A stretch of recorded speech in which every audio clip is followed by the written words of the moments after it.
আন্তর্জাতিক Islamic scholar, বিশিষ্ট লেখক ও গবেষক হযরতুল আল্লামা আলহাজ মাওলানা ইমদাদুল হক সাহেব, সহযোগী অধ্যাপক, শাহজালাল বিজ্ঞান ও প্রযুক্তি বিশ্ববিদ্যালয়, সিলেট। আধা ঘন্টা করেন, আমাদের ঈশার জামাতের টাইম আছে 1 ঘন্টা, তো আপনি আধা ঘন্টা, উনি আধা ঘন্টা, এরপর আমরা মিলাদ শরীফ মোনাজাত।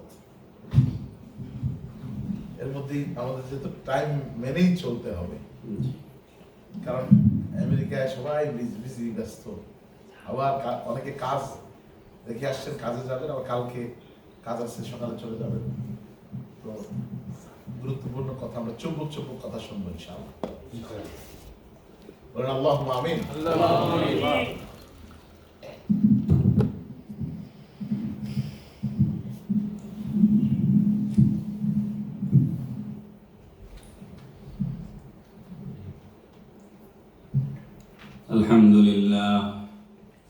الحمد لله كفى والصلاة والسلام على عباده الذين اصطفى أما بعد فقد قال الله تبارك وتعالى عز وجل في شان حبيبه ومحبوبه آمرا ومخبرا إن الله وملائكته يصلون على النبي يا أيها الذين آمنوا صلوا عليه وسلموا تسليما اللهم صل على سيدنا مولانا محمد وعلى آل سيدنا مولانا محمد اللهم صل على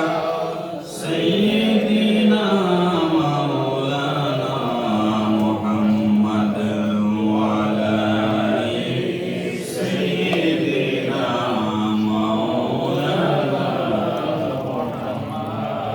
तू जिंदा है वल्लाह, तू जिंदा है वल्लाह, मेरे चश्मे आलम से छुप जाने वाले अल्लाहुम्मा सल्ली अला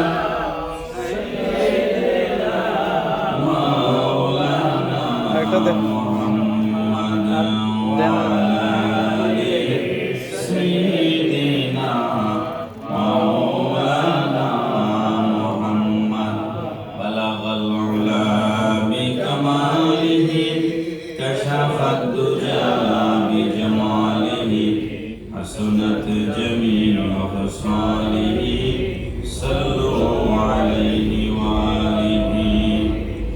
तू खुदा नहीं जो खुदा का हो, तू बता तुझे क्या कहूँ, न फलक पे तेरा जवाब है, न ज़मीं पे तेरी मिसाल है।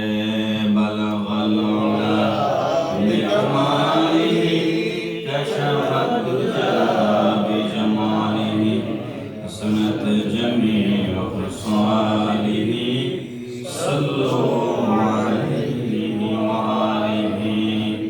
मौलाया सल्ली वसल्लिम वबारिक अलैहि।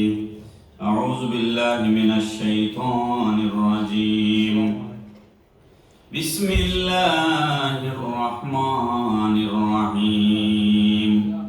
वतक़ल्लुबक फिस्साजिदीन। सदक़ल्लाहु मौलाना अज़ीम व सदक़ रसूलुहुन नबियुल हबीबुल करीम। ঐতিহ্যবাহী নিউ ইয়র্ক উডসাইড আহলুল বাইত মিশন মসজিদের উদ্যোগে প্রতি বছরের মতো এই বছর 2024 সালের 12 দিনব্যাপী মহান পবিত্র ঈদে মিলাদুন নবী সাল্লাল্লাহু আলাইহি ওয়াসাল্লাম মাহফিলের আজকের 9ম দিনের মহতারাম সভাপতি মুফতি সৈয়দ মুতাওয়াক্কিল বিল্লাহ রব্বানী বদরপুরি সাহেব, ইমাম ও খতিব অত্র মসজিদ। উপস্থিত আছেন আজকে বিশিষ্ট ইসলামী চিন্তাবিদ, বার্লিন বাইতুল মুকাররম মসজিদের সম্মানিত ইমাম ও খতিব হযরত মাওলানা হেলালুদ্দিন সিরাজি সাহেব, উপস্থিত কারি মোহাম্মদ ফারুক সাহেব, উপস্থিত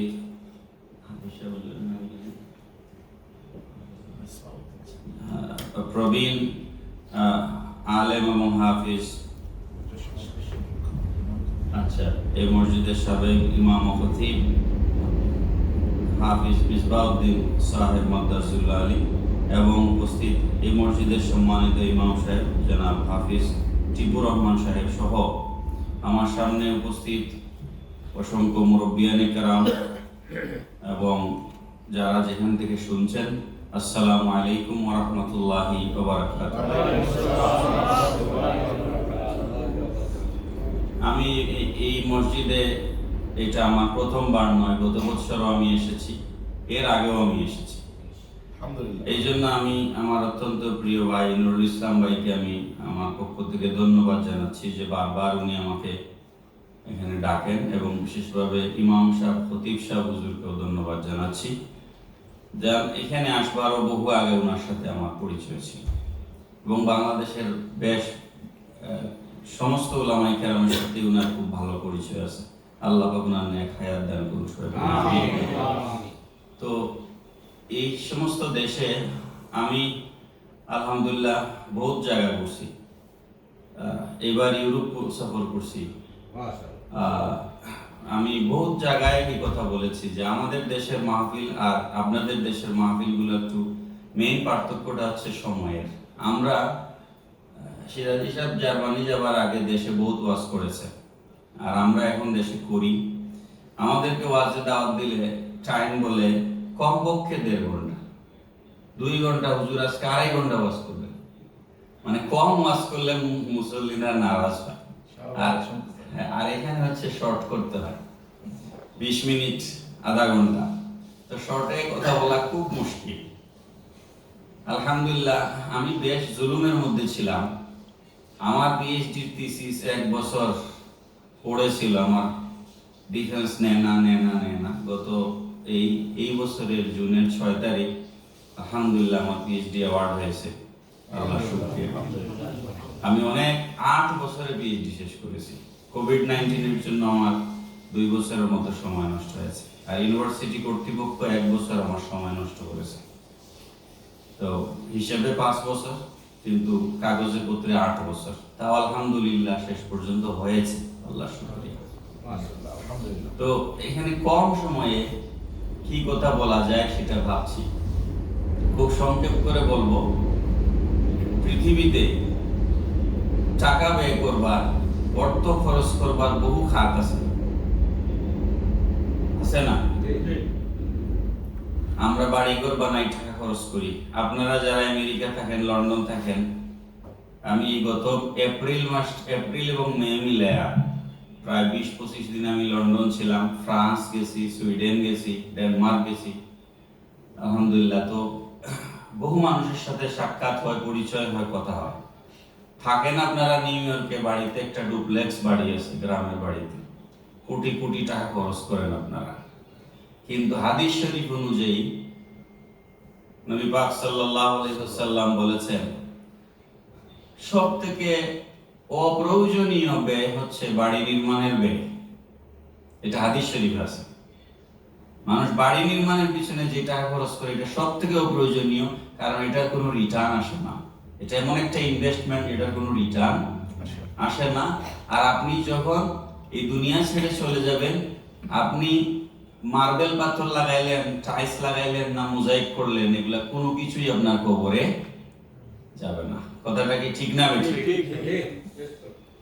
তো এইগুলো কোথায় ব্যয় করব, কোথায় করব, এগুলো অনেক আলোচনার বিষয়। কিন্তু আমি যে কারণে কথাটা উঠাইলাম সেটা হচ্ছে, আপনাকে আল্লাহ যে টাকা পয়সা দিয়েছেন, এর মধ্যে খরচ করবার সব থেকে উত্তম সব থেকে শ্রেষ্ঠ জায়গা হচ্ছে মৌলুদুন নবী সাল্লাল্লাহু আলাইহি ওয়াসাল্লাম। এর থেকে বড় কোনো জায়গা নেই। এটা কেন আজকে আপনারা আমার আলোচনা একটু বুঝবেন ইনশাআল্লাহ।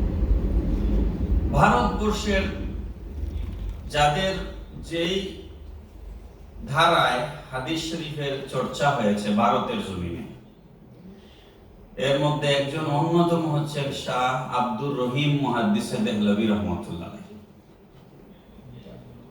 শাহ আব্দুর রহিম মুহাদ্দিস দেহলভী রহমতুল্লাহ আলাইহি উনি প্রতি বছর নবীজির মিলাদ শরীফকে জাঁকজমক করে উদযাপন করেন। 12 রবিউল আউয়াল আসলে উনি একদম লাইটিং করেন, তাবারুকের ব্যবস্থা করেন, মানুষকে দাওয়াত করেন। এক বছর তিনি অর্থনৈতিকভাবে একটু কষ্টের মধ্যে ছিলেন, তার হাতে টাকা পয়সা নাই। তো 12 রবিউল আউয়াল যখন আসছে, এখন আর ওনার মন মানছে না।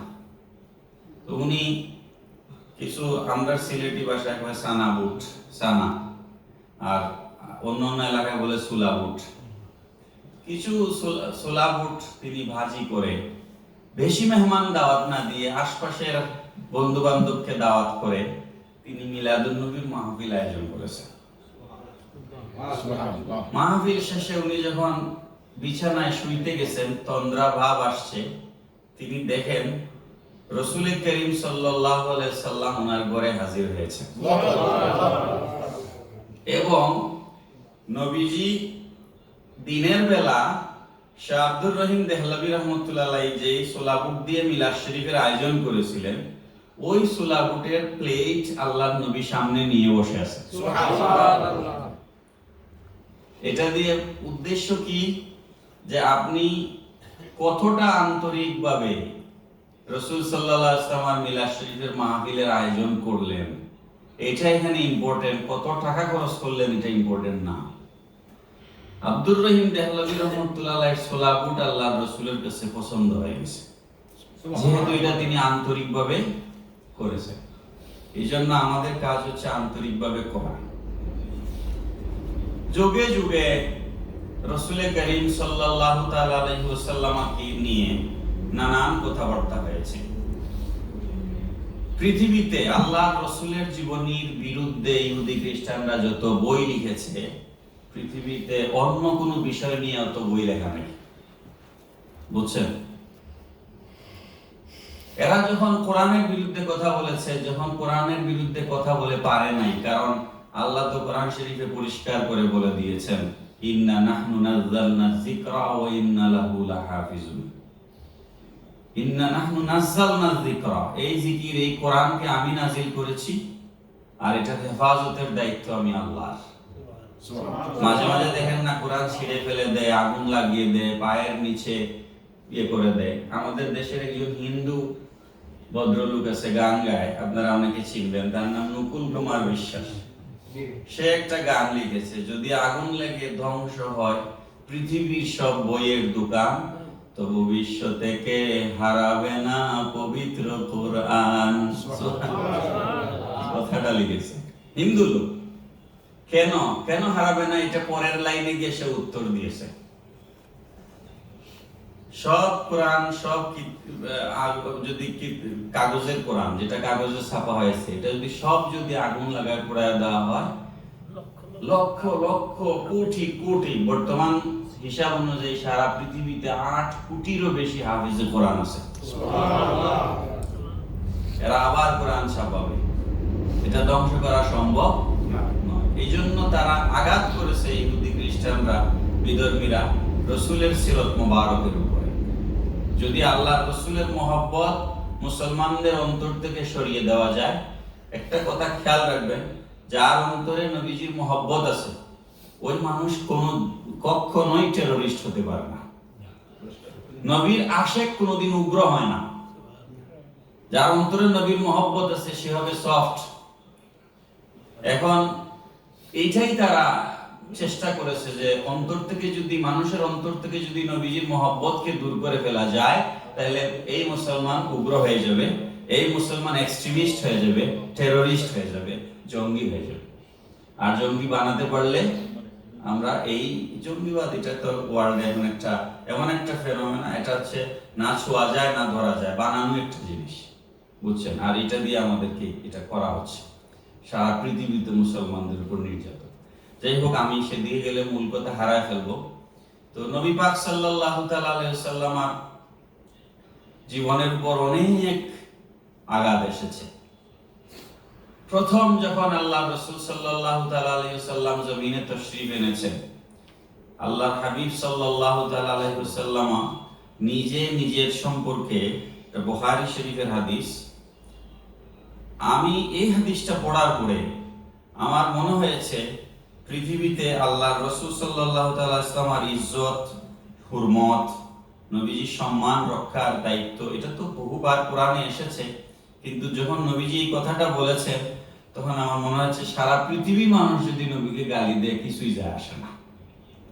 আমি হাদিস শরীফটা আপনাদেরকে শোনাই। নবীজি বলছেন, আলা তা'জাবুনা কাইফা ইয়াসরিফুল্লাহু আন্নি শাতমা কুরাইশিন ওয়া লা'নাহুম ইয়াস্তামিউনা মুজাম্মামান ওয়া ইয়ালআনুনা মুজাম্মামান ওয়া আনা মুহাম্মাদুন। সুবহানাল্লাহ। বুখারী শরীফের 3533 নম্বর হাদিস। নবীজি বলছেন, হে আমার সাহাবীরা, আলা তা'জাবুনা কাইফা ইয়াসরিফুল্লাহু আন্নি শাতমা কুরাইশিন, হে আমার সাহাবীরা, তোমরা অবাক হয়ে যাবে, তোমরা আশ্চর্যজনিত হয়ে যাবে কেমন করে আল্লাহ পাক কুরাইশদের, কাফির কুরাইশদের গালির থেকে আল্লাহ আমার ইজ্জতকে হেফাজত করেছেন। এটা শুনলে তোমরা অবাক হয়ে যাবে। ওয়ালানাহুম ইয়াশতামিউনা মুজাম্মামান ওয়া ইয়ালআনুনা মুজাম্মামান, এরা কাফের কুরাইশরা, এরা আমাকে নিন্দিত ভেবে গালিগালাজ করে, আমাকে নিন্দা করে, আমাকে পাগল বলে, এটা বলে ওটা বলে, কিন্তু আল্লাহ পাক আমাকে কিভাবে হেফাজত করেছেন জানো? ওয়া আনা মুহাম্মাদুন, আল্লাহ আমার নাম রেখেছেন মুহাম্মদ। আল্লাহ আমার নাম রেখেছেন মুহাম্মদ। মুহাম্মদ মিম হা মিম দাল, মিম হা মিম দাল কয়টা? চারটা। মুহাম্মদ, এখানে উলামায়ে কেরাম আছেন, ইসমে মুবালাগা। মুহাম্মদ হচ্ছে ইসমে মুবালাগা আরবি গ্রামারে, যেটা হচ্ছে আধিক্যের অর্থ দেয়, আধিক্যের অর্থ দেয় আরবি গ্রামারের নিয়ম অনুযায়ী। যেমন মুহাম্মদ শব্দের বাংলা অর্থ হচ্ছে চরম প্রশংসিত, এটা আপনারা সবাই জানেন, অতি প্রশংসিত, চরম প্রশংসিত। আল্লাহ পাক রব্বুল আলামিন আসমান থেকে এই নাম রেখে দিয়েছেন।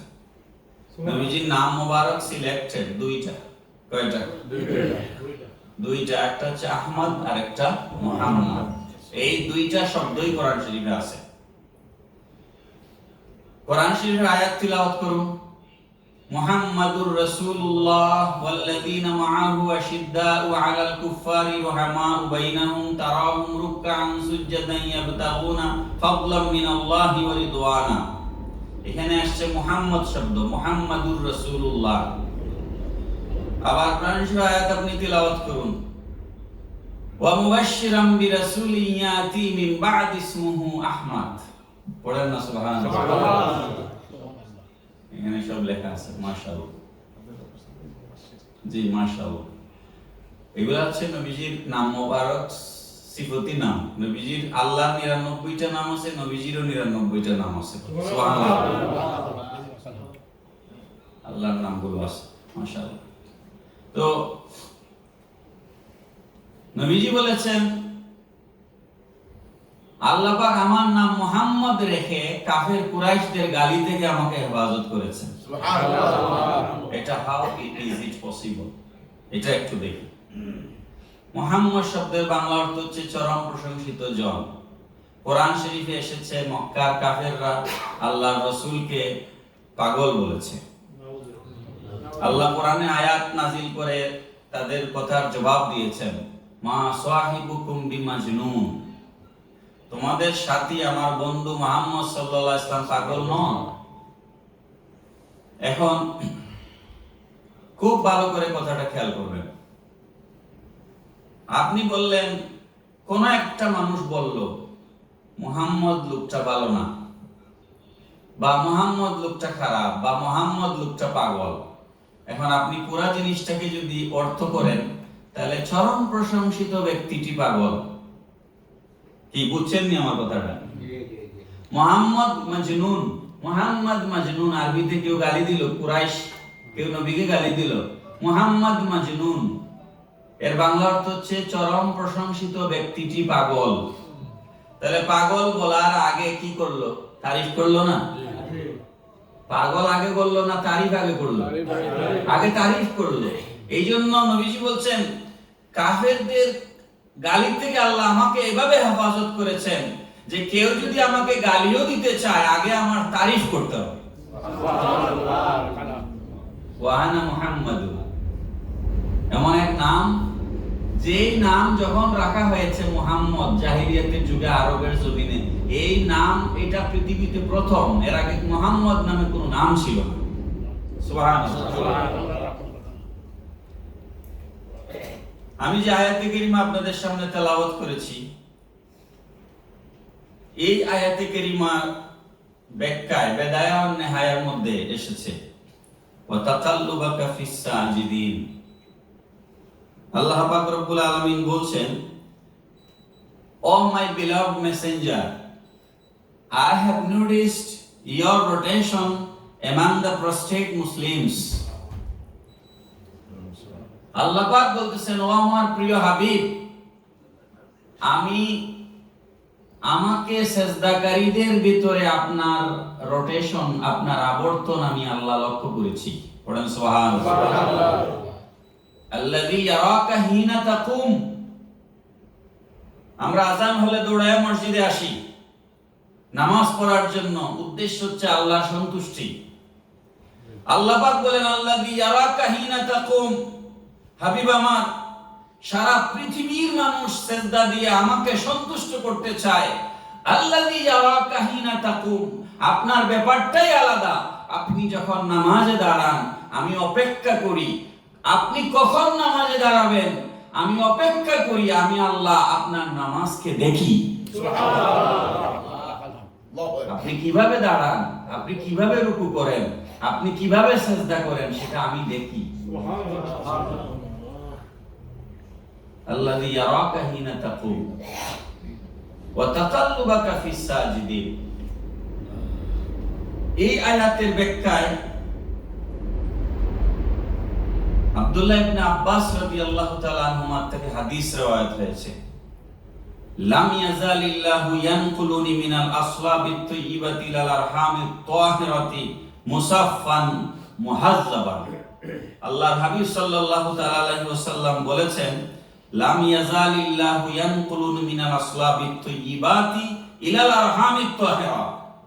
আল্লাহ পাক আমি নবীকে জমিনে পাঠিয়েছেন এমন জাহিলিয়াতের জমানায় যেখানে পিতাকে, মাকে, ভাইকে, বোনকে পরিচয় জানা যেত না, যেখানে কন্যা সন্তানদেরকে জীবন্ত কবর দেওয়া হতো, যেখানে বিবাহ শাদীর কোনো গুরুত্ব ছিল না, জেনা ব্যভিচারের সমাজ ছিল।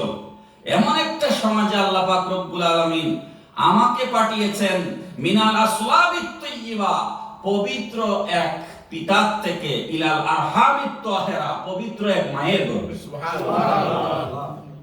জাহিলিয়াতের যুগে পবিত্র এক পিতার থেকে, পবিত্র এক মায়ের গর্ভে, মুসাফফান মুহাজ্জাবান, জাহিলিয়াতে কোন নাপাকি আমাকে স্পর্শ করে নাই। সুবহানাল্লাহ। জাহিলিয়াতের কোন নাপাকি আমাকে স্পর্শ করে নাই। এবার বিবেক দিয়ে উত্তর দিবেন, নবীর পিতামাতা বেহেশতি না দুজকি? কিন্তু অনেক পোড়া কপালি আছে, পোড়া কপালি আছে যারা বলে নবীর মা বাপ দুজকে যাবে, এরাও মুসলমান দাবি করে। আফসোসের ব্যাপার। প্যারা হাজিরিন, এবার শোনেন, মুহাম্মদ কলবি রাহমাতুল্লাহ আলাইহি, সিরাতে কলবি খুব প্রসিদ্ধ, আর তার উক্তি নকল করেছেন ইমাম ইবনে কাসির রাহমাতুল্লাহ আলাইহি। কিতাবের নাম হচ্ছে বেদায়া ওয়া নিহায়া। পুরা কিতাব আমার কাছে আছে আলহামদুলিল্লাহ, 14 খণ্ড, বেদায়া ওয়া নিহায়া। বুক সেল একটা লাগে এগুলা রাখতে গেলে এতটুকু। ইমাম মুহাম্মদ কলবি রহমতুল্লাহ লিখেছেন, কাতাবতু লিন নবী সাল্লাল্লাহু আলাইহি ওয়াসাল্লাম 500 উম্মাহাতিহি, আমি নবীর মা, তার মা, তার মা, তার মা, এইভাবে উপরের দিকে 500 জন মহিলার জীবনী লিখেছি। সুবহানাল্লাহ বলেন। আপনারা এখানে যারা আছেন, দাদার পরে দাদার বাবার নাম আমরা কয়জনে বলতে পারি? আমরা আমাদের বাপ আর দাদা পর্যন্ত মোটামুটি জানি, এর উপরের দিকে খুব একটা আমরা জানি না। এটা যদি আপনাদের খতিব সাহেবের মতো ওনারা সৈয়দ, ওনারা পীর সাহেব, ওনার বাবার ওনার দাদার সাজরা শরীফ লেখা আছে, আছে না? এটা আলাদা জিনিস।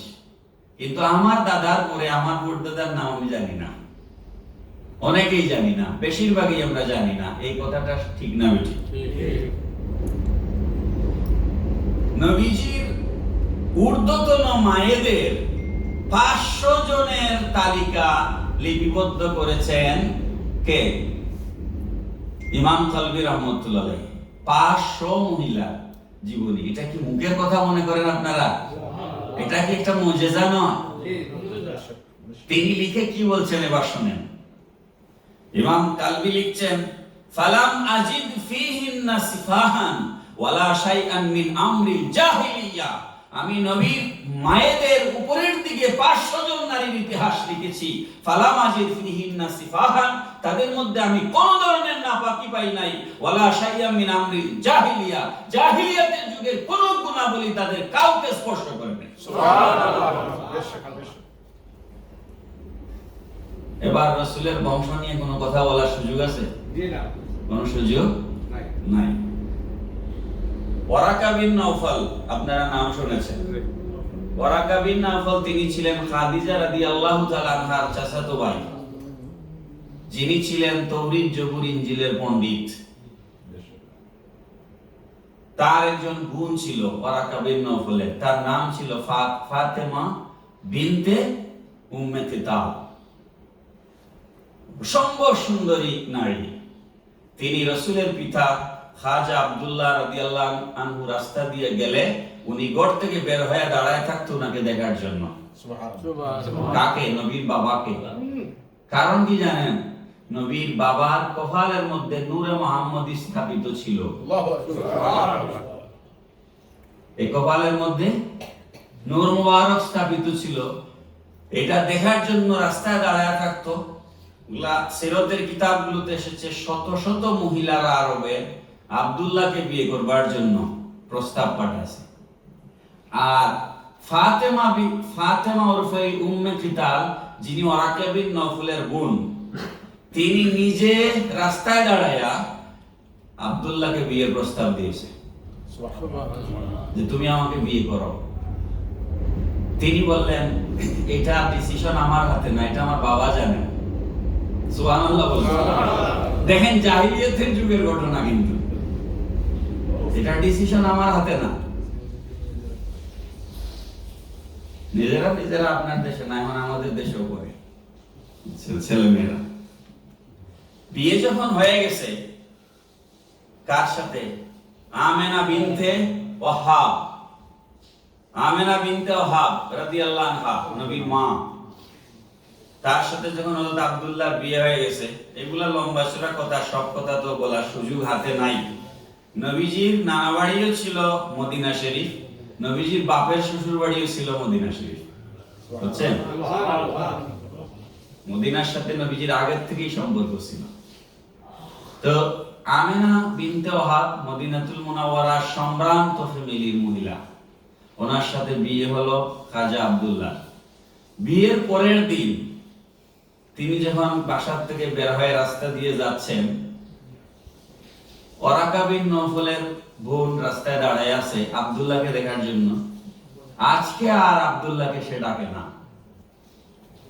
তখন তিনি খুব অবাক হলেন, আমাকে দেখার জন্য এই মেয়ে প্রতিদিন দাঁড়ায় থাকে, আমাকে প্রেমের প্রস্তাব করে বা বিয়ের প্রস্তাব করে, কিন্তু আজকে সে আমার দিকে তাকাচ্ছেই না। তখন তিনি অবাক হয়ে নিজেই ঘুরে তাকালেন, তাকায় বললেন, কি ব্যাপার, আজকে তুমি আমার দিকে তাকালা না, ব্যাপার কি? তখন ওই মহিলা উত্তর দিচ্ছে, কাদ ফারাকাকা নূরুল্লাযী কানা মাআকা বিল আমসি, গতকাল পর্যন্ত তোমার কপালে যে নূর ছিল সেটা তোমার থেকে আলাদা হয়ে গেছে, অন্য কোথাও চলে গেছে, আজ সেই নূর তোমার কাছে নাই। ফালাইসা লি বিকাল ইয়াওমা হাজাতুন, আজ আর তোমাকে আমার প্রয়োজন নাই, কারণ আমি তো তোমাকে চাই নাই, আমি ওই নূরে মুহাম্মদীর জন্য লালায়িত ছিলাম। ইন্নামা আরাদতু আন ইয়াকুনা নূর, আমি আশা করেছিলাম এই নূর আমার ভিতরে আসবে। ফাআবাল্লাহ, কিন্তু আল্লাহর ইচ্ছা সেটা অন্য জায়গায় চলে গেছে। পড়েন না সুবহানাল্লাহ। মুহতারাম হাজিরিন, এখন নবীজির বংশধারা, নবীজির নসব মুবারক, নবীজির থেকে আদম আলাইহিস সালাম পর্যন্ত লিখিত সংরক্ষিত আছে। সুবহানাল্লাহ। এটা তেলাওয়াত করলে সওয়াব হবে, এই জন্য আমি আপনাদের সামনে তেলাওয়াত করছি, যেহেতু মিলাদুন নবীর মাহফিল। নবীজির নসবনামা, পৃথিবীতে আল্লাহর রাসূল সাল্লাল্লাহু আলাইহি ওয়াসাল্লামের যে ডিস্টিংগুইশ কিছু ক্যারেক্টারিস্টিক্স আছে, এর মধ্যে একটা হচ্ছে নবীজির নসবনামা নবীজির থেকে আদম আলাইহিস সালাম পর্যন্ত সংরক্ষিত। সুবহানাল্লাহ। মুহাম্মদ বিন আব্দুল্লাহ বিন আব্দুল মুত্তালিব বিন হাশিম বিন আব্দে মানাফ বিন কুসাই বিন কিলাব বিন মুররা বিন কাব বিন লুআই বিন গালিব বিন ফিহির, এই ফিহির হচ্ছেন কুরাইশ, তার নামে কুরাইশ বংশ। বিন মালিক বিন নাজার বিন কেনানা বিন খুজাইমা বিন মুদরেকা বিন ইলিয়াস বিন মুজার বিন নাজার বিন মুআজ বিন আদনান বিন আদ বিন হাসিমিয়া বিন সালমান বিন আউস বিন বুজ বিন কামাওয়াল বিন উবাই ইবনে আওয়াম বিন নাশিদ বিন হিজা বিন বালদাস বিন ইয়াদলাহ বিন তারিখ বিন হাজিম বিন নাহিস বিন মাখি বিন আইস বিন আবকার বিন উবাই বিন আদওয়া বিন হামাদান বিন সুনবর বিন ইয়াসরিব বিন ইয়াহজুন বিন ইয়ালহান বিন আরওয়া বিন আইস বিন জিশান বিন আইসা বিন আফনান বিন আইহাম বিন মুকশির বিন নাহিস বিন জারে বিন সুমাই বিন মুজি বিন আওয়া বিন ইরাম বিন কাইদার বিন ইসমাইল বিন ইব্রাহিম আলাইহিস সালাম। সুবহানাল্লাহ। বিন তারিখ, আমাদের দেশে অনেক মূর্খ মানুষ আছে যারা বলে ইব্রাহিম আলাইহিস সালামের পিতার নাম ছিল আজর। এটা একটা ভুল কথা। আজর কোরআন শরীফে আছে, আজর কোরআন শরীফে আছে, কিন্তু এই আজর ইব্রাহিম আলাইহিস সালামের পিতা নন, তিনি হচ্ছেন ইব্রাহিম আলাইহিস সালামের চাচা। কোরআনের চাচাদেরকে আরবের রীতি অনুযায়ী কোরআনের চাচাদেরকে বাবা বলা হয়েছে, দাদাদেরকে বাবা বলা হয়েছে। এখানে হাফেজ সাহেবরা আছেন, আল্লাহু রাব্বাকুম ওয়া রাব্বা আবাইকুমুল আউয়ালিন, কোরআন শরীফের আয়াত।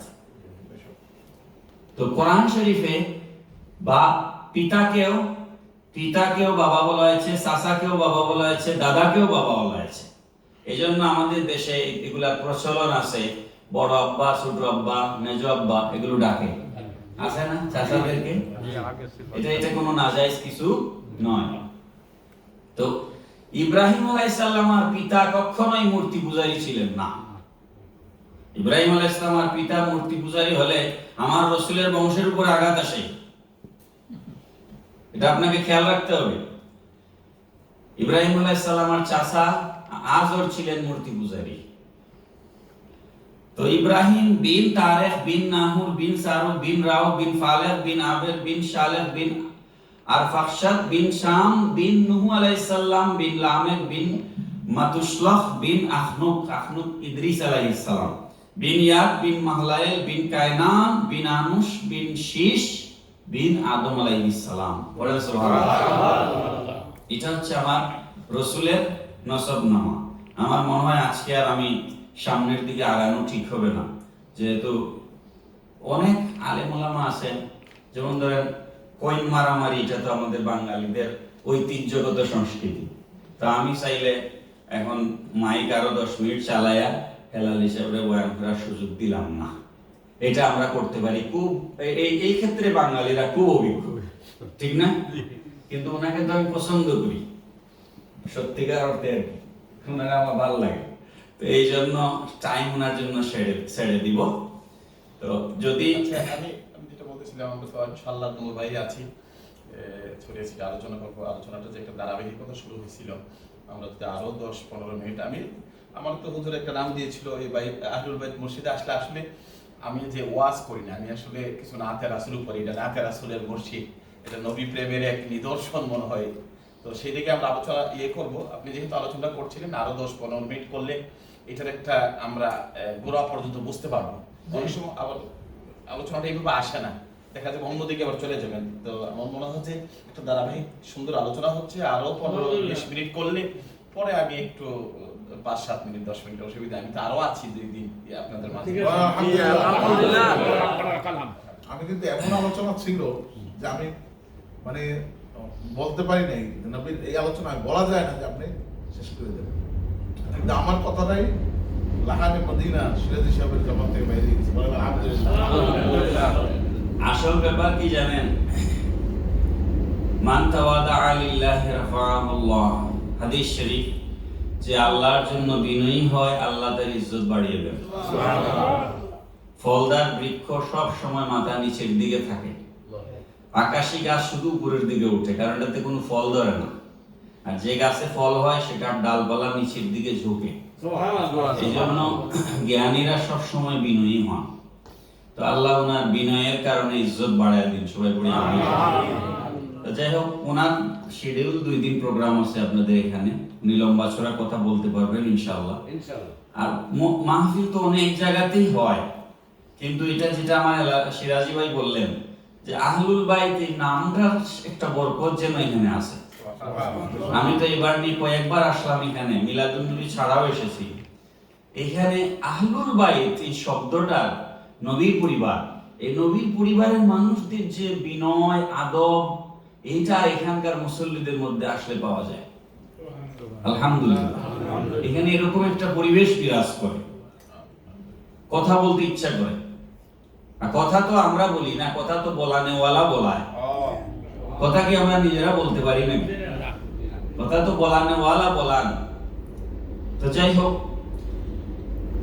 ওয়া তাকাল্লুবাকা ফিস সাজিদিন, সেজদাকারীদের মধ্যে আপনাকে আমি আবর্তিত হতে দেখেছি।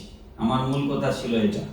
তো আল্লাহর হাবিব সাল্লাল্লাহু আলাইহি সাল্লাম কোন নাপাক বংশ দিয়ে জমিনে আসেন এবং নবীর পূর্বপুরুষদের মধ্যে কেউ মূর্তি পূজারী ছিলেন না। এই কথাটা কি পরিষ্কার হয়েছে? ইনশাআল্লাহ। ইনশাআল্লাহ। নবী পাক সাল্লাল্লাহু আলাইহি সাল্লামের জন্ম, এটা নবীজির জন্মটাই একটা আশ্চর্যজনক ঘটনা। সুবহানাল্লাহ, এটা একটা মুজিজা। আমরা যে মাহফিল লিখেছি জশ্নে ঈদে মিলাদুন নবী, জশন মানে খুশি, জশন মানে কি? খুশি, আনন্দ। ওই জশনটাকে আরবিতে ঈদ বলা হয়, ঈদ। মিলাদ মানে জন্ম, আর নবী মানে মুহাম্মদ সাল্লাল্লাহু আলাইহি ওয়াসাল্লাম। তো মুহাম্মদুর রাসূলুল্লাহ সাল্লাল্লাহু আলাইহি ওয়াসাল্লামের জন্মের যে আনন্দ, ওইটাকে আরবিতে বলা হয় ঈদে মিলাদুন নবী সাল্লাল্লাহু আলাইহি ওয়াসাল্লাম। নবী দুনিয়ায় এসেছেন, নবীর আগমনে আনন্দিত আমরা হব না তো হবটা কখন? এক কথায় সামারি করলে, আরফুত তারিফ বি মৌলুদিস শরীফ কিতাবের মধ্যে এসেছে, তারপর বেদায়া ও নেহায়াতেও এসেছে হাদিস শরীফ। নবী পাক সাল্লাল্লাহু আলাইহি সাল্লাম জমিনে তাশরীফ এনেছেন। শয়তান তার জীবনে 4 বার উচ্চ আওয়াজে কান্নাকাটি করেছে, যেটাকে আমরা রোনাজারি বলি। কি বলি? রোনাজারি। 4 বার শয়তান তার জীবনে উচ্চ আওয়াজে কান্নাকাটি করেছে। ইন্না ইবলিসা, বেদায়ান নেহাতে ভাবে লেখা আছে, ইন্না ইবলিসা রানা, নিশ্চয় শয়তান কান্নাকাটি করেছে। আরবা রানাতিন, 4 বার। 1 নাম্বার হচ্ছে হিনা লুইনা, যেদিন আল্লাহ পাক শয়তানের উপর লানত দিলেন। 2 নাম্বার হচ্ছে ওয়াহিনা উহবিতা, যেদিন আল্লাহ পাক শয়তানকে বেহেশত থেকে বিতাড়িত করে দিলেন। এগুলো প্রত্যেকটার ব্যাখ্যা করতে গেলে সময় দরকার, কিন্তু আমার ধারণা আপনারা এগুলো জানেন। আল্লাহ শয়তানকে লানত কখন করেছিলেন? যখন আদমকে সেজদা করে নাই তখন। হিনাল ইনা। 2 নম্বর হচ্ছে ওয়াহিনা উহবিতা, যেদিন আল্লাহ পাক বললেন ফাখরুজ মিনহা, get out from my heaven, বের হয়ে যাও এখান থেকে, তুমি এখানে আর থাকবার যোগ্যতা হারিয়েছো, আর থাকতে পারো না। হিনা উহবিতা ওয়াহিনা উলিদান নবিয়্যু সাল্লাল্লাহু আলাইহি ওয়াসাল্লাম, যেদিন আল্লাহর রাসূল জমিনে তাশরীফ এনেছিলেন, শয়তান অজর নয়নে চিৎকার করে কান্নাকাটি করেছে। আর 4 নম্বর হচ্ছে ওয়াহিনা উনজিলাত ফাতিহাতুল কিতাব, যেদিন সূরা ফাতিহা নাযিল হয়েছিল ওই দিন শয়তান রোনা জারি করেছিল। শাওয়াহিদুন নবুওয়াত কিতাবের মধ্যে আল্লামা আব্দুর রহমান জামি রাহমাতুল্লাহ আলাইহি লিখেছেন, 18 পৃষ্ঠায় এই হাদিসটা এসেছে শাওয়াহিদুন নবুওয়াত কিতাবের মধ্যে। সেখানে লেখা হয়েছে শয়তান যেদিন হযরত আব্দুল্লাহ আর আমেনা এই দুইজনের শাদী মুবারক হলো, ওই দিন শয়তান কাবা ঘরের পাশে, আপনারা যারা হজ করেছেন আপনারা তো দেখেছেন, যেই পাশটায় সাফা মারওয়া বের হলে এরপরে অনেকগুলা বাথরুম আছে না বাম পাশে, আর ডান পাশটায় হচ্ছে জবালে আবু কুবাইস পাহাড় এখন কিন্তু দেয়াল দিয়ে বাদশার ওখানে একটা অফিস বা বাড়ি বানানো হয়েছে। ওই পাহাড়ের উপর একটা মসজিদ ছিল, মসজিদে বেলাল। তো বাম পাশে হচ্ছে আবু জেহেলের বাড়ি, যেই বাড়িটাকে এখন সমান করে ওখানে কয়েক হাজার ল্যাট্রিন বানানো হয়েছে, এটা আবু জেহেলের বাড়ি কিন্তু। আর ডান পাশে হচ্ছে আবু কুবাইস পাহাড়, আর এই আবু কুবাইস পাহাড় আর আবু জেহেলের বাড়ির মাঝখান দিয়ে একটু আগাইলেই নবীজির জন্মের বাড়ি। সুবহানাল্লাহ। এই ঘরটা এখন দুতলা করে রাখা হয়েছে লাইব্রেরি, মাকতাব, একটা লাইব্রেরি। নবীজির মিলাদের ঘরটা এখনো আগের মতোই আছে। তো আমার যেটা উদ্দেশ্য, ওই আবু কুবাইস পাহাড়ের মধ্যে শয়তান গিয়ে পাহাড়ের উপরে উঠলো। কোন দিন? নবীজির মা বাবার বিবাহ শাদী মুবারক যেদিন হলো ওই দিন। উঠে সে কপালের মধ্যে হাত মারছে আর বলছে হায়রে সর্বনাশ হলো, হায়রে সর্বনাশ হলো। তখন সারা পৃথিবীর থেকে শয়তানের বাচ্চারা গিয়া পাহাড়ের চতুর্পাশে জমা হলো। জমা হয়ে তারা বলছে, মুনিব তোমার কি অসুবিধা, তুমি কি কোনো সমস্যায় পড়েছো? তখন শয়তান বলছে হায়রে সর্বনাশ হলো। তখন বাচ্চারা বলল, কি কারণে সর্বনাশ হয়েছে মুনিব আপনি বলেন। তখন শয়তান বলছে, আব্দুল্লাহর পেশানির থেকে আমেনার রেহেম মোবারকের মধ্যে গত রাত্রে নূরে মুহাম্মদী সাল্লাল্লাহু আলাইহি সাল্লাম স্থানান্তরিত হয়েছে, অচিরেই নূরে মুহাম্মদী জমিনে তাশরীফ আনবেন, হায়রে সর্বনাশ হবে। এখন তারা বলে নূরে মুহাম্মদী জমিনে আসলে সর্বনাশ কেন হবে? নূরে মুহাম্মদী জমিনে আসলে সর্বনাশ কেন হবে? তখন শয়তান বলছে, এটা তোমরা বুঝো না, কাবা ঘরে 360 মূর্তির পূজা আমি চালু করেছি। এই নবী জমিনে তাশরীফ আনলে কাবা ঘরের মূর্তি পূজা বন্ধ হয়ে যাবে। কন্যা সন্তানদেরকে জীবন্ত কবর দেওয়ার প্রথা আমি চালু করেছি। এই নবী জমিনে তাশরীফ আনলে কন্যা সন্তানদেরকে জীবন্ত কবর দেওয়া বন্ধ হয়ে যাবে।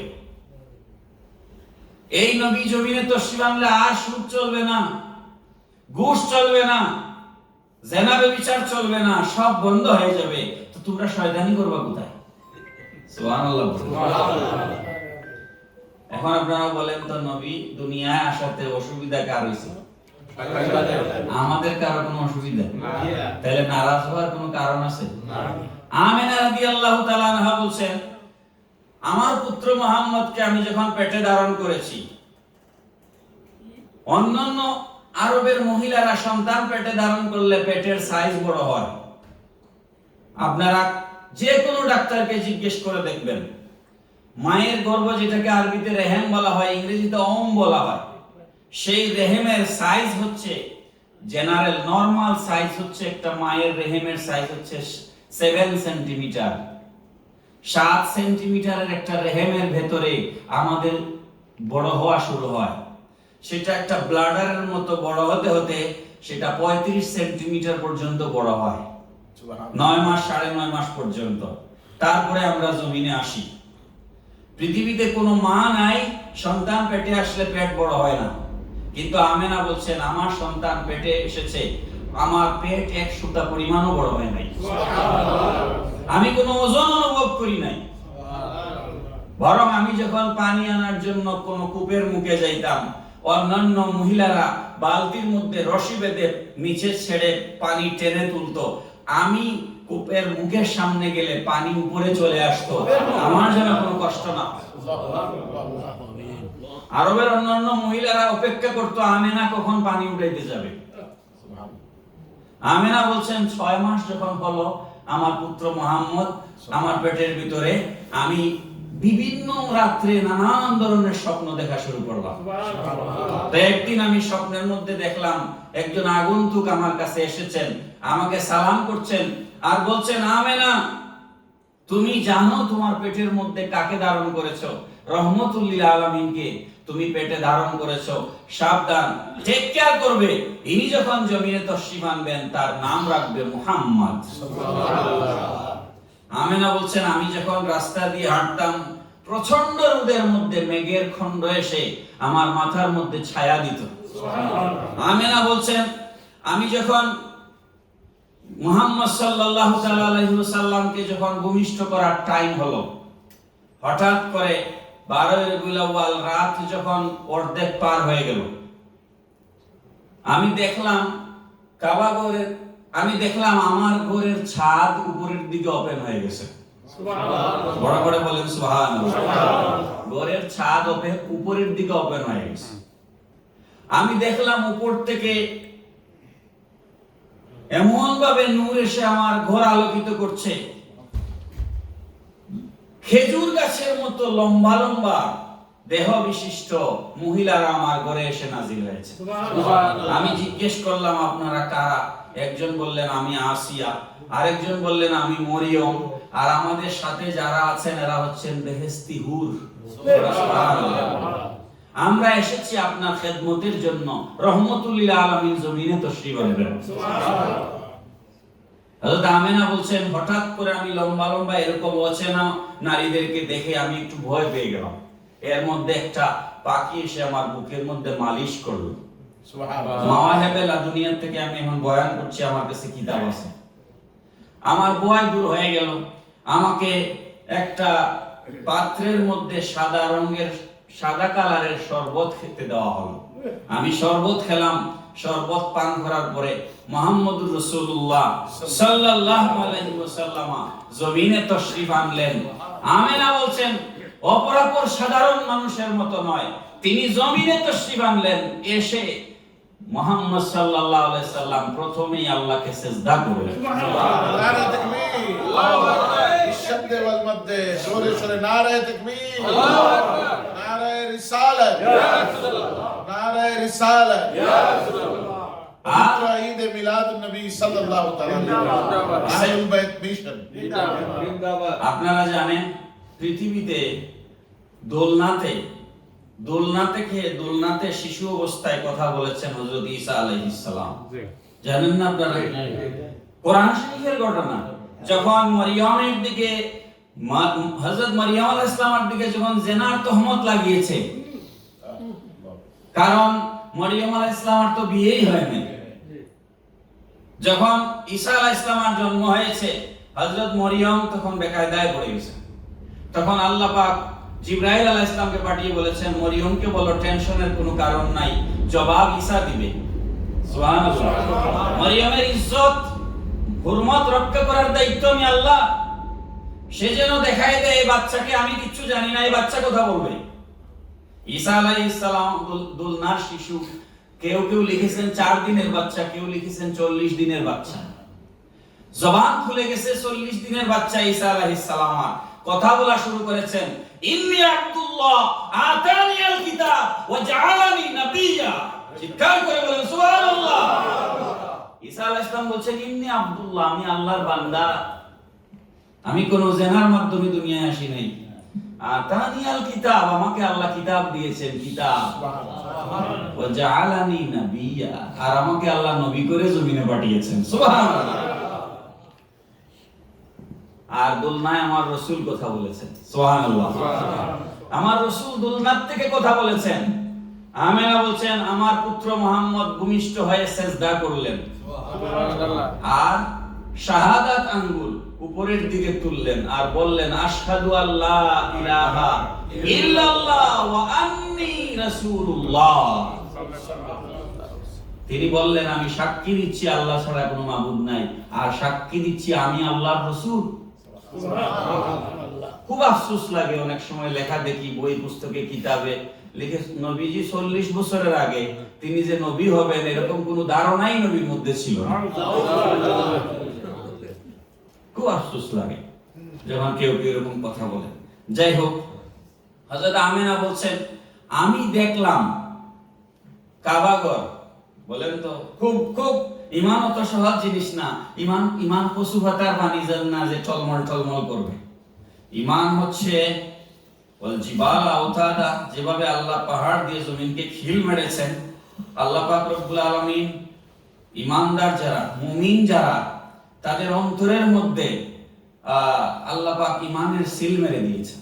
সুবহানাল্লাহ। আমার এই মুহূর্তে আয়াত মনে পড়তেছে না, ওই যে ওয়াইয়াদাহুম বিরূহিম মিনহু, এর আগে এই কথাটা আছে যে যারা যারা নিজের বাপ থেকে, নিজের আওলাদ থেকে নবীকে, আল্লাহকে, নবীকে বেশি করে, আল্লাহ পাক তাদের অন্তরের মধ্যে উলাইকা কাতাবা ফি কুলুবিহিমুল ঈমান ওয়া আইয়াদাহুম বিরূহিম মিনহু।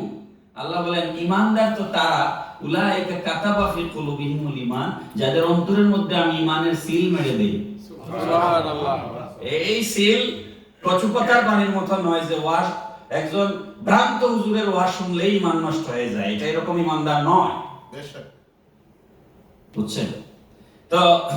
আমাদের অন্তরে আল্লাহ ঈমানের, নবীর মহব্বতের সিল মেরে দিয়েছেন। সুবহানাল্লাহ। তার প্রমাণ জশ্নে মিলাদুন নবীর মাহফিল, আমরা এখানে শরীক হয়েছি, এখানে বসেছি। তো যাই হোক, হযরত আমেনা বলতেছেন আমি দেখলাম মুহাম্মদ সাল্লাল্লাহু আলাইহি ওয়াসাল্লাম যখন ভূমিষ্ঠ হচ্ছেন, আমার চোখের সামনে থেকে আল্লাহ পাক রব্বুল আলামিন সব পর্দা সরিয়ে দিলেন। সুবহানাল্লাহ। সব পর্দা সরিয়ে দিলেন। হাদিস শরীফ, এই হাদিসটা আল্লাহর নবী সাল্লাল্লাহু আলাইহি ওয়াসাল্লাম নিজে বয়ান করেছেন। সাহাবী প্রশ্ন করেছেন ইয়া রাসূলুল্লাহ, আপনার নিজের সম্পর্কে আপনি একটু আমাদেরকে বলুন। নবীজি বলেছেন দাওয়াতু ইব্রাহিম, আমি ইব্রাহিম আলাইহিস সালামের দোয়া। ইব্রাহিম আলাইহিস সালাম কাবাঘর নির্মাণ করে দোয়া করেছিলেন রব্বানা ওয়া বা'আস ফীহিম রাসূলা ওয়া বুশরা ঈসা ইবনে মারইয়াম, আর আমি হচ্ছে ঈসা ইবনে মারইয়ামের সুসংবাদ। সুবহানাল্লাহ। ঈসা ইবনে মারইয়াম সুসংবাদ দিয়েছেন ওয়া মুবাশশিরাম বিরাসূলিন ইয়াতি মিন বা'দ ইসমুহু Ahmad, I am not the first one, I am not last, another prophet will arise, another prophet will come, his name shall be Ahmad। সুবহানাল্লাহ। কোরআন শরীফের আয়াত। ওয়ারাআত উম্মি আন্নাহু খারাজা মিনহা নূরুন আদাত মিনহু কুসুরুশ শাম। নবীজি বলছেন আমি হচ্ছে আমার মায়ের ওই দৃষ্টি যে আমার জন্মের সময় মক্কায় বসে আমার মা সিরিয়ার রাজপ্রাসাদ দেখেছিলেন। সুবহানাল্লাহ। এটা বোঝানোর জন্য একটা ছোট্ট উদাহরণ দেই। মোবাইলের মধ্যে টর্চ আছে না? আপনি অন্ধকারের মধ্যে মোবাইলের টর্চ ব্যবহার করে কতটুকুন দেখবেন সামনে? 10 হাত, 15 হাত, 20 হাত, এর বেশি কিন্তু মোবাইলের এত ক্যাপাসিটি নাই। কিন্তু আপনারা যারা গ্রামে বাংলাদেশে বড় হয়েছেন, আপনারা যদি একটা 5 ব্যাটারির লাইট থাকে, 5 ব্যাটারির টর্চ লাইট, তাহলে কত দূর দেখা যাবে? মোটামুটি বাধা না থাকলে 1-2 কিলোমিটার দূরে আলো যাবে। তার মানে অন্ধকারের মধ্যে দৃষ্টি কত দূর যাবে এটা নির্ভর করে আলোর উপর। কিসের উপর? আলোর উপর এটা নির্ভর করে। তো মক্কায় বসে আমেনা সিরিয়া কিভাবে দেখলেন? মক্কায় বসে আমেনা সিরিয়া কিভাবে দেখলেন? এটা আমেনার চোখের কারামতি নয়, এটা আল্লাহর রাসূলের নূর মোবারকের পাওয়ার। সুবহানাল্লাহ। এটা হচ্ছে মেইন কথা। খাজা আব্দুল মুত্তালিব, যিনি রাসূলের দাদা, যিনি রাসূলের কি দাদা, he was the president মুতাওয়াল্লি of খানায় কাবা, তিনি কাবা শরীফের মুতাওয়াল্লি ছিলেন। এই কথা বলে আজকের কথা শেষ করব, কারণ আমাদের তো টাইম লিমিটেশন আছে। যদি পরে অন্য সময় কথা বলার সুযোগ হয়, এই ধারাবাহিকতায় বাকি কথা পরে বলবো ইনশাআল্লাহ। কথা কিন্তু আমি শেষ করতে পারিনি। নবীজির দাদা আব্দুল মুত্তালিব বলছেন, তিনি তো আর জানেন না এই রাত্রেই মুহাম্মদ সাল্লাল্লাহু আলাইহি ওয়াসাল্লাম ভূমিষ্ঠ হবেন। এখনকার মহিলারা নির্লজ্জ, আগেকার মহিলারা তো নির্লজ্জ ছিলেন না। সব না কি বেশিরভাগ মহিলারা এখন বেবি বাম্পিং করেন, বেবি বাম্পিং, নাউজুবিল্লাহ পড়ে। মহিলা পেট দেখায়া ফেসবুকে ছবি দেওয়া, ইনস্টাগ্রামে টুইটারে ছবি দেওয়া, এটা কি জায়েজ না? না জায়েজ। কিন্তু এখন এটা একটা ফ্যাশন হয়ে দাঁড়িয়েছে, বেবি বাম্পিং বলে ইংরেজিতে, বেবি বাম্প করা হচ্ছে। কিন্তু শরীয়তের মাসলা হচ্ছে মহিলারা ওই সময় বেশি পর্দা করবেন যখন বাচ্চা পেটে আসবে, কি ঠিক না বেটি? আর আগেকার মহিলারা ঘরের শ্বশুর ভাসুর বুঝতেই পারেন নাই যে ঘরে একজন মহিলা গর্ভবতী আছেন, তারা এইভাবে সংসার করেছেন। কথা কি ঠিক কি না? তো নবীর দাদা আব্দুল মুত্তালিব তিনি কি জানেন আজ রাত্রেই মুহাম্মদ সাল্লাল্লাহু আলাইহি ওয়াসাল্লাম জমিনে আসবেন? তিনি তো সেটা জানেন না, কিন্তু তিনি তার রুটিন ওয়ার্ক অনুযায়ী তিনি কাবা ঘরের উঠানে ছিলেন, তাওয়াফ করতেছিলেন। রাত অর্ধেক হয়েছে, এবার একটা শুনেন। আব্দুল মুত্তালিব আন্নাহু قال كنت ليلة الولادة عند الكعبة। আব্দুল মুত্তালিব বলছেন, আমি রাসূলের জন্মের দিন কাবা শরীফের উঠানে ছিলাম। ফালাম্মা মাদা নিসফুল লাইলি রাআইতুল কাবাতা সালাত ইলা মাকামি ইব্রাহিম ওয়া সাজাদাত। আমি দেখলাম হঠাৎ করে সারা পৃথিবীর মানুষ আমরা কাবাকে সিজদা করি। কাবাকে সিজদা তো আল্লাহকে করি, কিন্তু মুতাওয়াজ্জিহ হই কোন দিকে? কাবার দিকে। কিন্তু আব্দুল মুত্তালিব বলছেন, সারা পৃথিবীর মানুষ যাকে কেন্দ্র করে সিজদা করে, আমি দেখলাম হঠাৎ করে রাত যখন অর্ধেক পার হয়ে গেল, কাবাঘর আর কাবাঘরের জায়গায় নাই।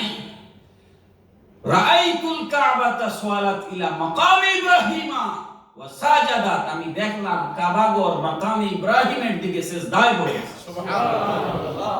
কাবাঘর সিজদায় পড়ে গেছে। কাবাঘর মাকামি ইব্রাহিমকে সিজদা করছে, নবীর বাড়ির দিকে সিজদায় পড়ে গেছে।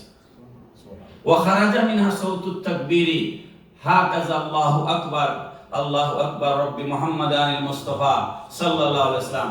আর কাবা শরীফ থেকে একটা আওয়াজ বের হয়েছে, আল্লাহ শ্রেষ্ঠ, আল্লাহ ইজ দ্য গ্রেটেস্ট, আল্লাহ মহান, আর রব্বি মুহাম্মাদ আনিল মুস্তাফা সাল্লাল্লাহু আলাইহি ওয়াসাল্লাম, মুহাম্মদ সাল্লাল্লাহু আলাইহি ওয়াসাল্লাম আর রব হচ্ছেন আল্লাহ। আমি বুঝলাম আমার নাতি মুহাম্মদের জন্ম হয়েছে। পড়েন সুবহানাল্লাহ। মুহতারাম হাজিরিন, নবীজির চাচা ছিলেন হযরত আব্বাস বিন আব্দুল মুত্তালিব, আপন চাচা। এটা খুব টার্নিং পয়েন্টের জন্য এই কথাটা ছাড়তে পারছি না। আব্বাস বিন আব্দুল মুত্তালিব নবীর জন্মের সময় সকালবেলা যখন খবর পাইলেন মুহাম্মদ সাল্লাল্লাহু আলাইহি ওয়াসাল্লামের জন্ম হয়েছে, তখন তিনি একটা কবিতা আবৃত্তি করেছিলেন। আরবে কবিতার খুব প্রচলন ছিল, তারা কাউকে কোনো কিছু সাদর সম্ভাষণ জানাতে গেলে তারা কবিতা লিখত। তিনি লিখলেন, ওয়া আনতা লাম্মা উলিদাত আশরাকাতিল আরদু, যখন ইয়া রাসূলুল্লাহ সাল্লাল্লাহু আলাইহি ওয়াসাল্লাম আপনি যখন ভূমিষ্ঠ হলেন, আশরাকাতিল আরদু, গোটা জমিন আলোকিত হয়ে গেল। সুবহানাল্লাহ। ওয়া দাআত বিনুরিকাল উফুকু, শুধু জমিন নয়, আপনার নূরে আসমান আলোকিত হয়ে গেল। সুবহানাল্লাহ। তিনি তখন কি মুসলমান না? আব্বাস বিন আব্দুল মুত্তালিব তখন তো তিনি মুসলমান না। তিনি এই কথা লিখতেছেন। এরপরে তিনি লিখতেছেন, ফানাহনু মিন যালিকা নূরু ফিদ দিয়াই ওয়া সুবুলুর রাশাদি নাখতারিকু। সুতরাং আমাদের এখন উচিত হলো যে নূর আল্লাহ আমাদেরকে দিয়েছেন, সেই নূরকে অনুসরণ করে আমাদের জীবন পরিচালনা করা। সুবহানাল্লাহ। কি চমৎকার কথা! এই কথা কোরআনের কথা। আল্লাহ পাক বলেছেন, কাদ জাআকুম মিনাল্লাহি নূরুম ওয়া কিতাবুম মুবিন ইয়াহদি বিহিল্লাহু মান ইত্তাবা রিদওয়ানাহু সুবুলাস সালাম। পড়েন সুবহানাল্লাহ। এটা কোরআনের কথা। আল্লাহ পাক বলতেছেন আমার পক্ষ থেকে এক মহান নূর এবং সুস্পষ্ট কিতাব এসেছে, ইয়াহদি বিহিল্লাহ মান ইত্তাবা রিদওয়ানাহু, যারা আল্লাহর সন্তুষ্টি চায় এই নূর দ্বারা তারা হেদায়েত পায়। সুবুলাস সালাম, আর এটা দিয়ে আল্লাহ শান্তির পথ দেখান তাদের। সুবহানাল্লাহ।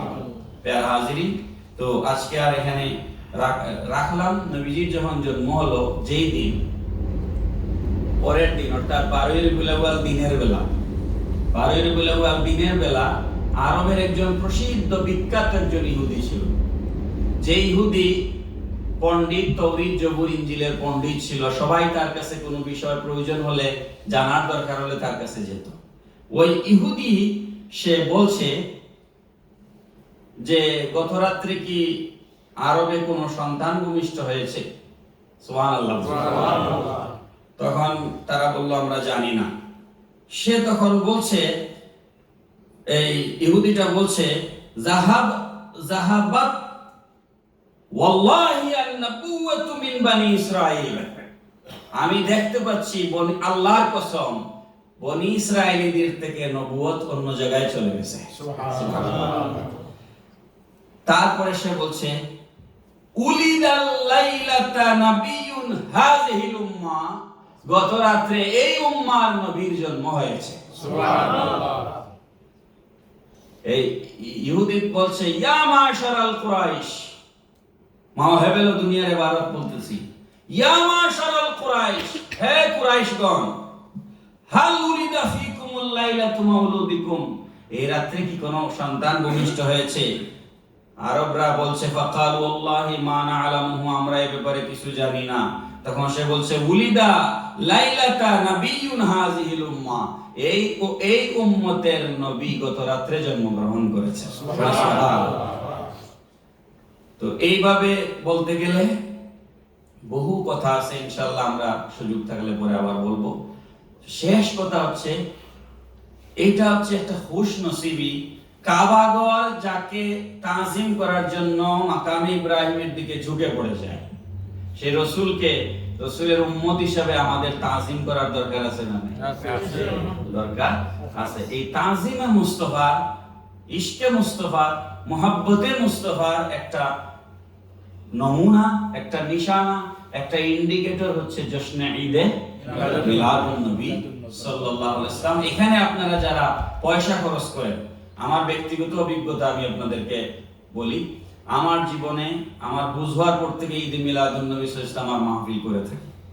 মসজিদে তো করি, মাদ্রাসায় করি। আপনারা এখানে অনেকেই জানেন, আমার নুরুল ইসলাম ভাই তো আমার বাড়িতে গিয়েছেন, মাদ্রাসা দেখেছেন। আমাদের ইকবাল ভাইও গিয়েছেন শ্রীমঙ্গলের। ইকবাল ভাই আছেন না? ইকবাল ভাই ছিল তো, যাই হোক, ইকবাল ভাইও গিয়েছেন আমার মাদ্রাসায়, দেখেছেন। প্রথম যখন আয়োজন শুরু করি তখন টেনশন, এত টাকা কোথায় পাবো? বিশ্বাস করে শিক্ষকদের বেতন দেওয়ার জন্য প্রতি মাসে আমরা হিমশিম খাই, কিন্তু যখন ঈদে মিলাদুন নবী মাহফিল করি প্রত্যেকবার টাকা সারপ্লাস থাকে। আমার জীবনে, সারা জীবনের অভিজ্ঞতা আপনাদেরকে বললাম, কোনদিন ঈদে মিলাদুন নবীর মাহফিলে কোনো ঘাটতি হয় না। আপনারা এখানে 12 দিনের মাহফিল করেন, কি কোনোদিন আটকাইছেন? না। কি তাবারুকের অসুবিধা হয়েছে? না। হুজুরদের হাদিয়ার অসুবিধা? কোনো কিছুর অসুবিধা হয় না, কারণ নবী পাক সাল্লাল্লাহু আলাইহি ওয়াসাল্লাম মিলাদ শরীফের মাহফিল যেখানে, এখানে আল্লাহ পাক বরকত ঢেলে দেন। সুবহানাল্লাহ। এইজন্য আপনারা দিল খোলা মনে, একদম দিল খুলে 2 হাত ওপেন করেন, নবী মিলাদে খরচ করবেন, আল্লাহ পাক আপনাকে উল্টা ঢেলে দিবেন। তো যাই হোক, এখানে শেষ করলাম। যদি সুযোগ হয়, সম্ভব হয়, যেহেতু আসছি এত দূর থেকে, আপনারা তো জানেন সিলেট থেকে এখানে আসা কত সময় লাগে। আমি হিসাব করে দেখলাম বাসা থেকে আহলুল বাইত মসজিদ পর্যন্ত আসতে 38 ঘন্টা সময় লাগছে। তো এটা তো আপনারা যারা যান আপনারা জানেন। তো যেহেতু আমি মাদ্রাসাও চালাই, যদি সুযোগ থাকে, আমি কালেকশন করি না, কালেকশন জানিও না, যদি সুযোগ থাকে আমার নুরুল ভাইয়ের কাছে আপনারা একটু হেল্প করবেন মাদ্রাসার জন্য। আসসালামু আলাইকুম ওয়া রাহমাতুল্লাহি ওয়া বারাকাতুহু। আবার আমার সিরাজি ভাইকে কৃতজ্ঞতা যে ওনার এক গুরুত্বপূর্ণ টাইমটা উনি নিজেই আমাকে দিয়েছেন, এই জন্য ওনাকে ওনার সম্মান ইজ্জত হুরমত আল্লাহ আরো বাড়ায় দেখ। আসসালামু আলাইকুম। মাশাআল্লাহ মাশাআল্লাহ, প্রফেসর ডক্টর ইমদাদুল হক সাহেব গবেষণামূলক আলোচনা শুনলে শুনতেই মন চায়। তো টাইমের দিকে আসলে খেয়াল থাকে না। তো